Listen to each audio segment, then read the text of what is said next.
ونصلي على رسول الكريم أما بعد ذلك ومن يعظم شعائر الله فإنها من تقوى القلوب صدق الله مولانا العظيم. درود شریف پڑھیے. اللہم صل.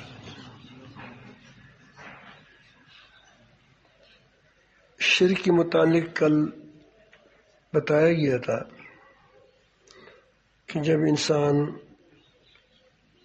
اللہ تعالی جل جلالہ کے ساتھ کسی کو کسی طرح اس کی ذات میں، اس کی صفات میں اور اس کی اختیارات میں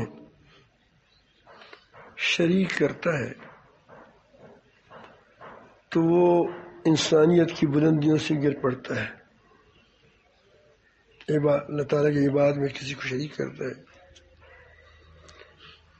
تو انسانیت کی بلندیوں سے گر جاتا ہے. اس پر کل تفصیل سے بات ہوئی تھی.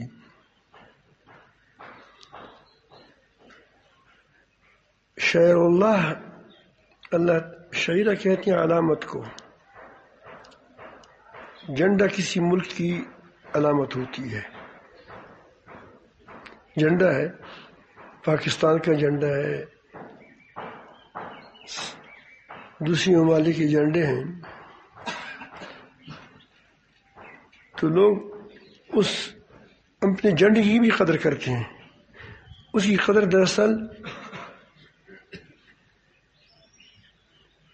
اس ملک کی قدر ہوتی ہے.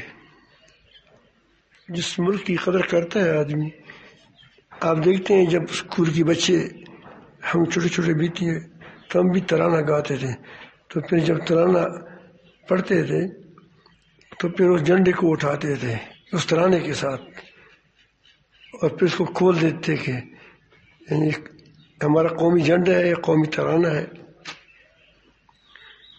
تو یہ جھنڈا شعیرہ ہے.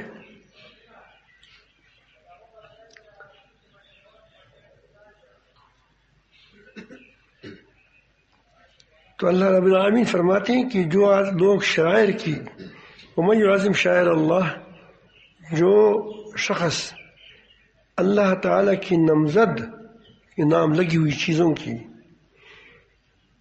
عزت کرتا ہے، تعظیم کرتا ہے، تو ان کے دلوں میں پرہیزگاری ہے. اس کی وجہ سے کرتا ہے. ان کی دلوں میں اللہ تعالیٰ کی عشق ہے، محبت ہے، اللہ تعالیٰ کی تعظیم عظمت ہے، اللہ تعالیٰ کی کبریائی ہے. اسی لیے وہ کیا کرتے ہیں، اس کی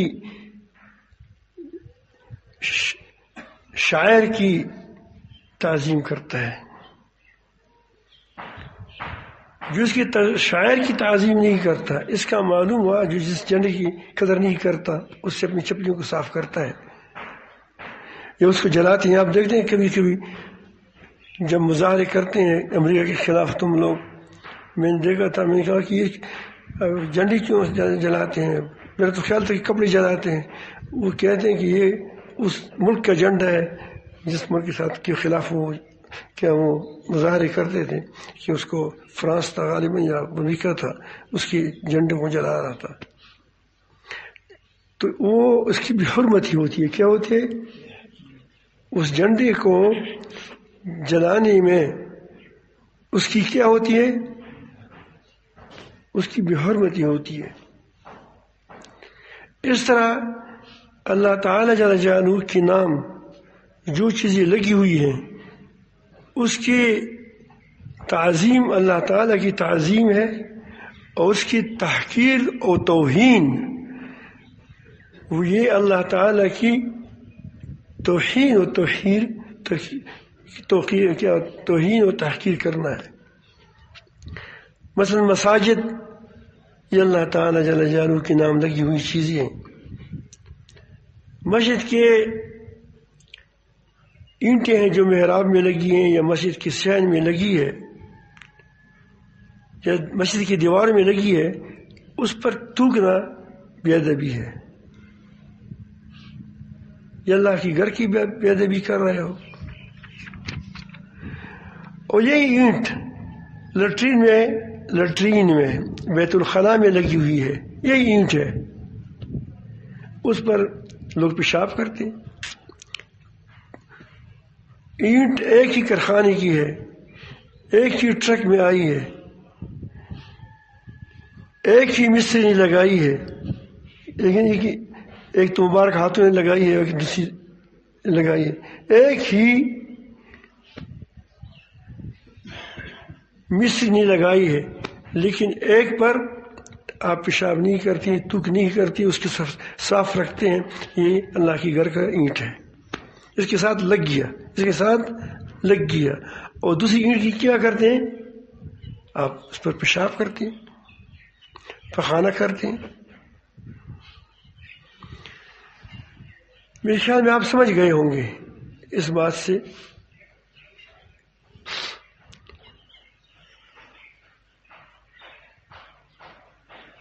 جب اللہ تعالی جل جلالہ کی شاعر کا یہ حال ہے تو جو اللہ تعالی جل جلالہ کی دین کے نمائندے ہوں گے ان کی عزت کا کیا حال ہوگا۔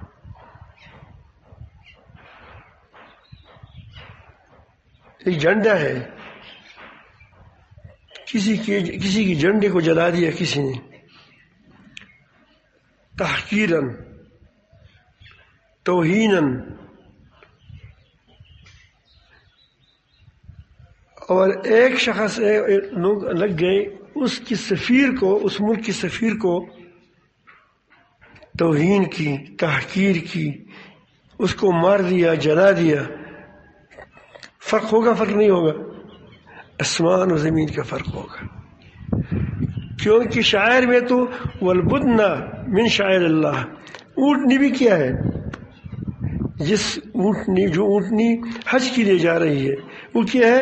وہ اللہ کے نام لگ گئی، اس کی بھی قدر کرو، اس کی گلے میں جو پٹے ہیں اس کی بھی قدر کرو۔ ان الصفا والمروہ من شاعر اللہ، صفا و مروہ اللہ کی شاعر ہے، پہاڑیاں ہیں۔ اگر رسول اللہ ہو تو اس کی کس قدر ہونی چاہیے، آپ ذہن میں رکھیں بات۔ یا رسول اللہ کے صلی اللہ علیہ وسلم کی صحابہ ہیں جنہوں نے ان کی یہ قربانی دی، اپنے آپ کو آپ پر فدا کر دیا، آپ کے سامنے کھڑے ہو گئے، اپنی شہادتیں پیش کی، لیکن ان کو بچایا، آپ صلی اللہ علیہ وسلم کو بچایا۔ یہ اللہ تعالیٰ کی، رسول اللہ صلی اللہ علیہ وسلم کی صحابہ ہیں، اللہ تعالیٰ کی دین کی نمائندے ہیں، لوگوں کے اللہ کا دین پہنچا رہے ہیں۔ پیغمبر نہیں ہے لیکن دین پہنچانا ہے۔ اسی طرح اللہ والے جو اللہ رب العالمین کے راستے میں دوڑ دھوپ کرتے ہیں، اللہ رب العالمین جل جلالہ کی نام کی قدر کرتے ہیں، اللہ تعالیٰ کے ساتھ ان کا تعلق ہے، ان کی توہین کرنا دراصل ان لوگوں کی توہین نہیں ہے، وہ کچھ نہیں کر سکتے۔ یہ کہتے کہ ولی اللہ کیا کر سکتے ہیں؟ انبیاء علیہ السلام کو چیرا گیا، انسان ہے، لیکن اس کی وجہ سے اللہ تعالیٰ کی غضب بھڑک جاتا ہے۔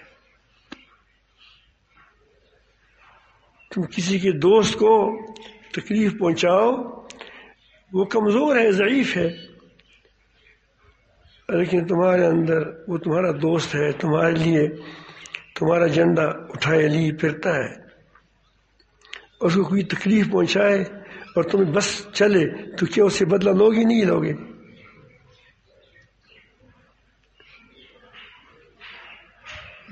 اللہ تعالیٰ جل جلالہ نے ایک حدیث قدسی ہے فرمایا ہے کہ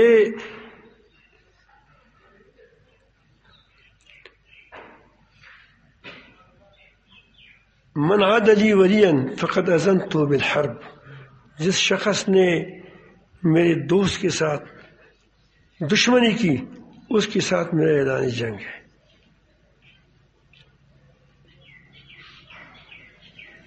اسی لیے اللہ تعالی جل جلالہ کے نام لگی ہوئی چیزوں کی اور انبیاء علیہ السلام کی، صحابہ کرام رضوان اللہ اجمعین کی، ائمہ مجتہدین کی جنہوں نے دین کی محنتیں اٹھائی ہیں، ان کی نہ قدری نہ کریں، بے ادبی نہ کریں۔ جو لوگ ان کی توہین کرتے ہیں وہ نقصان پاتے ہیں۔ اللہ تعالیٰ کے ہاتھ میں ساری دنیا ہے، وہ طاقت والا رب جس کے پوری کائنات اس کی مٹھی میں ہے، آسمان زمین، ساتوں آسمان، جتنی چیزیں ہیں، قیامت، آخرت، جنت، جہنم، سب کیا ہے؟ مٹھی میں ہے اس کی۔ اس کی گرفت سے کون بچ سکتا ہے؟ جب وہ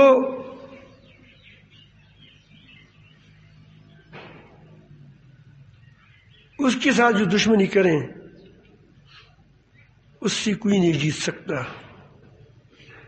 ایک سود خور اللہ کا دشمن ہے، اللہ تعالیٰ نے سود خور کے بارے میں فرمایا، اور ہم سود لینے پر فخر کرتے ہیں کہ ہمیں فلان نے ایف ہے یا فلان ہے یا نہیں ہے، وہ ہمیں یہاں کیا دیتا ہے؟ سود دیتا ہے، سود پر رقم دیتا ہے، ہم اس پر فخر کرتے ہیں، اس پر اپنی شملیں اٹھاتے ہیں۔ آپ دیکھتے ہیں کس طرح حکومتیں گر جاتی ہیں۔ تو میں عرض کر رہا تھا کہ اللہ تعالیٰ کی دوستوں کے ساتھ دشمنی لینا کتنی بری بات ہے۔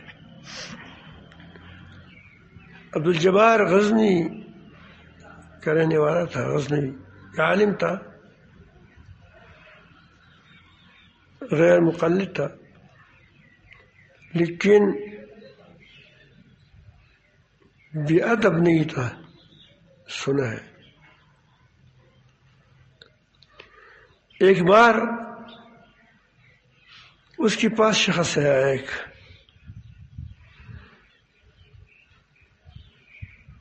پیروں کے علماء کے چپلوس بھی ہوتے ہیں، وہ چپلوسی کرتے ہیں۔ اس کو اپنے آپ کو قریب کرنے کے لیے اس کے ساتھ کوئی رائے کا اختلاف ہو تو اس کے خلاف اس کی باتیں کرتے ہیں۔ تو اس نے امام ابو حنیفہ رحمۃ اللہ علیہ کہ اس شخص نے بہت سخت قحط الفاظ میں بے ادبی کی، گالی کی حد تک گیا۔ تو جبار صاحب نے، مولانا جبار صاحب نے کہا کہ اٹھو، تم سے مجھے کفر کی بو آ رہی ہے۔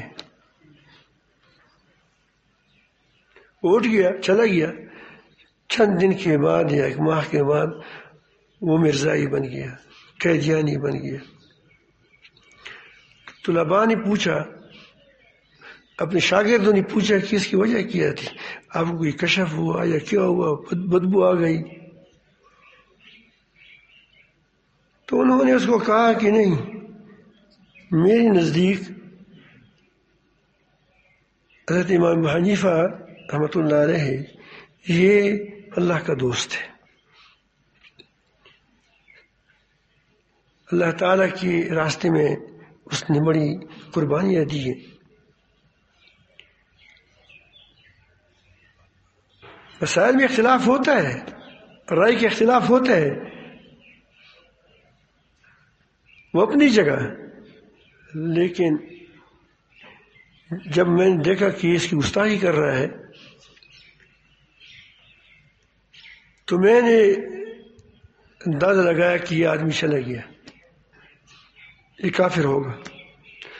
کافر ہونے کی وجہ کیا ہوگی؟ انسان مومن کی سب سے بڑی چیز اس کے پاس جو اسلحہ ہے وہ کیا ہے؟ ایمان ہے. اور دشمن سے پہلے جو چیزیں چھینی جاتی ہے وہ کیا ہے؟ اسلحہ ہے. امریکہ جب ڈرپوک وہ عراق پر حملہ کر رہا تھا تو کہ اس کے پاس فلان چیز ہے جب سمجھ گیا کہ اصل سے خالی ہو چکا ہے اس کے بعد کیا اس پر حملہ کر دیا.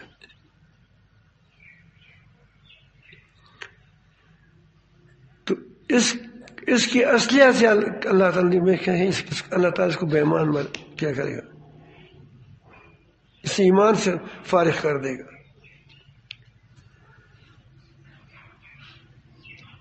بعض لوگ کہتے ہیں، بعض لوگ انبیاء علیہ السلام کی اگر کوئی مدح بیان کریں تو وہ کہتے ہیں کہ اس سے شرک کی شائبہ ہوتا ہے. یہ ان کا سوال ہوتا ہے، ان کا یہ خیال ہوتا ہے. یہ خیال باطل ہے. شرک واضح ہے، کسی کو اللہ تعالیٰ کی ذات میں یا اس کی صفات میں یا اس کی اختیارات میں یا اس کی عبادت میں شریک کرنا. کس طرح؟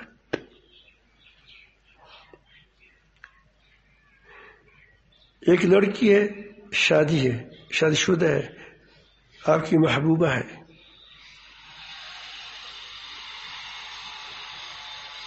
اس کی وہ اگر آپ کی ہم بستری میں اور آپ کی ساتھ جو پیار کرتی ہے، چوما وغیرہ وغیرہ، اس میں اور انداز چال میں وہ آپ کے دوست کے ساتھ بیوی رکھیں گی تو تم کو دوستو بیچارہ اس میں کیا قصور ہے؟ آپ کو اپنی بیوی سے کیا ہو جائے گی؟ نفرت ہو جائے گی. لیکن اگر وہ اپنے دوسروں کو زیادہ عزت دیتی ہے، جب وہ آ جائیں گھر کے اندر، وہ اس کی جب کھانا کہتے کہ فلان آیا ہے تو بہت بڑی زبردست سالن پکاتے ہیں، چائے پکاتے ہیں، اور بڑی خوش رہتی ہے، شوق سے پکاتی ہے چیزیں. اور جب تمہارا دوست آ جائے پھر اس کی ناک ٹیڑھی ہوتی ہے اور وہ اس دلچسپی کے ساتھ وہ اس کی خدمت کیا وہ چیزیں تیار نہیں کرتی. آپ کہتے ہیں کہ میرے دوست آیا ہے بڑا، تو آپ سمجھ جائیں گے کہ اس لڑکی کا میرے ساتھ کوئی تعلق نہیں ہے، اس کا تعلق کسی اور کے ساتھ ہے. دسی بٹوں جو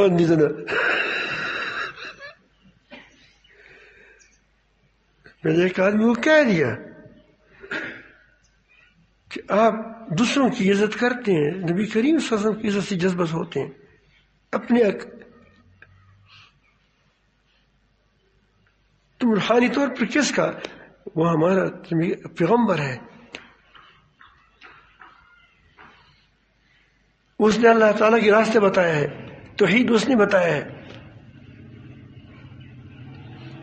دراصل اس کا نبی کریم صلی اللہ علیہ وسلم کے ساتھ رشتہ نہیں ہوتا، وہ کسی اور کا ہوتا ہے، نام پیغمبر کا دیتا ہے، اور بہانے ہی بناتے ہیں. اس کی عبادت مت کرو، اس سے مانگو مت، اس کو وہاں مل جا مشکل کی شام مت کہو. ہاں اللہ تعالیٰ سے اس کی وجہ سے اللہ تعالیٰ برکت سے اللہ تعالیٰ بہت کام کرتے ہیں. دعا کرتے ہیں، جب ہاتھ اٹھاتے ہیں بارش برس جاتی ہے. لیکن نفع و نقصان کا مالک کون ہے؟ اللہ تعالیٰ ہے. اس پر رک جائیں. آپ استاد کی چپلی اس لیے سیدھی کرتے ہیں کہ وہ مجھے اللہ کا دین سکھاتے ہیں، اللہ کا دین سکھاتے ہیں.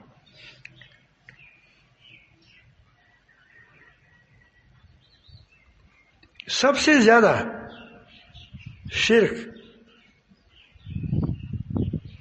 جو آسمانی مذاہب والے ہیں، جو معروف، اس میں حضرت عیسیٰ علیہ السلام کے ساتھ ہوا ہے. حضرت عیسیٰ علیہ السلام کو اللہ کا بیٹا بنا دیا گیا. حضرت عیسیٰ علیہ السلام کو اس کی والدہ کے بارے میں بھی کہا کہ کیا الفاظ کیا کہتے ہیں، خدا بھی بنایا، بلکہ بعض مختلف فرقے ہیں اس کی. لیکن اللہ تعالیٰ کی پورے قرآن مجید میں دیکھیے کہیں بھی جب عیسیٰ علیہ السلام کا نام آیا ہے تو کہا کہ وہ اللہ کا بیٹا نہیں ہے. باقی وہ کہتے تھے، اس کی وہ معجزات بھی بیان کیے، حالانکہ وہ معجزات بیان کرنے سے تو اور اس کا شرک پکا ہو جاتا کہ وہ ان یخلقوا من طین کہتے طیر، میں تمہارے لیے چڑیوں کی طرح چیزیں بناؤں گا خاک سے، مٹی سے، پھر میں اس میں پھونک ماروں گا فیکون طیرا، پھر کیا ہو جائیں گی. تو پہلے سے لوگ وہ کہتے ہیں خدا کا بیٹا ہے، تم نے یہ معجزہ کیوں بیان کیا؟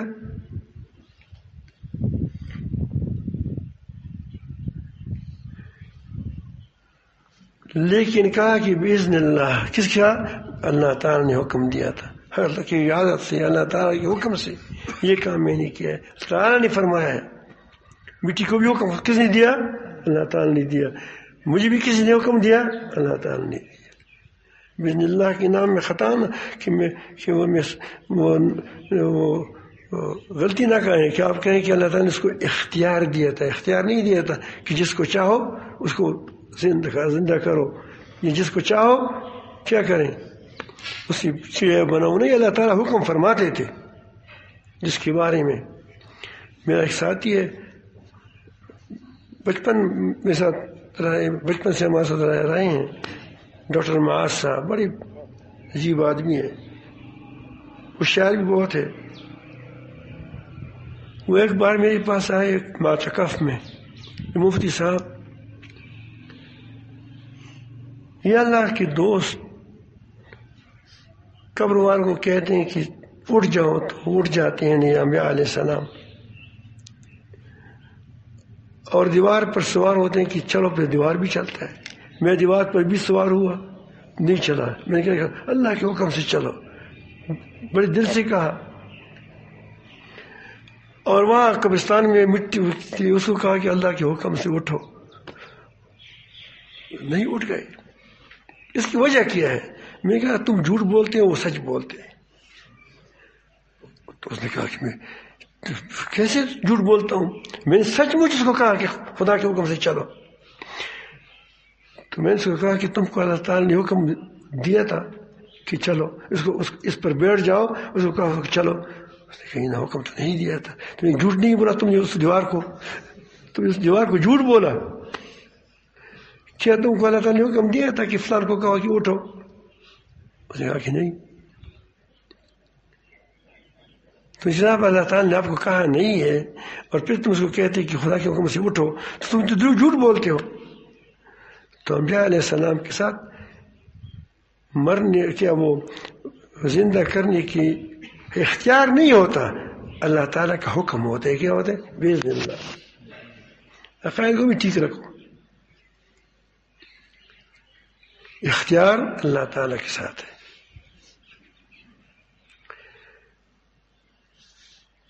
باذن اللہ، اللہ کی ذم سے. وہ ابری ہو، میں ٹھیک کرتا ہوں، الاکمہ مادرزاد نبینا، والابرس کوڑی کے مرض میں جو مبتلا ہو، وہی الموتى، مردوں کو زندہ کرتا ہوں. سب کو نہیں کرتے تھے، پھر تمام دنیا اٹھ جائے، جس کے بارے میں فرماتا تھا باذن اللہ. کس کے حکم سے؟ وَأُنَبِّئُكُم بِمَا تَأْكُلُونَ وَمَا تَدَّخِرُونَ فِي بُيُوتِكُم. میں تم کو بتا دیتا ہوں کہ تم نے کیا کھایا ہے اور تم نے گھر میں کیا ذخیرہ کیا ہے. اتنے بڑے بڑے معجزات بیان کیے اللہ تعالیٰ کے. آپ پیغمبر علیہ السلام کی معجزہ بیان کریں، وہ کہتے ہیں کہ لوگ شرک میں مبتلا نہ ہو جائیں. یہ قرآن مجید ہے. وہ تو شرک میں مبتلا ہو چکے تھے، پھر بھی یہ کہتے تھے.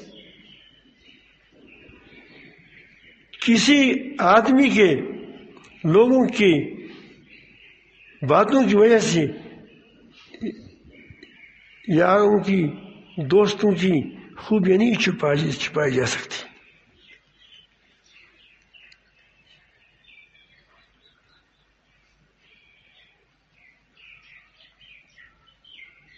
ہاں کوئی اس کو شریک کرے اس کی نفی کرے. اللہ تعالیٰ فرماتے ہیں وہ میرا بیٹا نہیں ہے. اللہ کا کوئی بیٹا نہیں. لم یلد ولم یولد، میرا جز نہیں ہے. اگر وہ بن باپ پیدا ہوا ہے تو اس کی مثال ایسے جیسے آدم علیہ السلام کو میں نے ماں باپ کے بغیر پیدا کیا ہے. ایک طرف شرک سے بچاتے ہیں قرآن مجید، دوسری طرف تعظیم بتاتا ہے تم کو. کس قدر غلطی پر وہ لوگ ہیں جو توحید کی آڑ میں توہین کرتے ہیں، اور کتنی غلطی پر ہیں وہ لوگ جو محبت اور عقیدت کی آڑ میں شرک کرتے ہیں. اللہ تعالی ہمیں شرک سے بھی بچائیں اور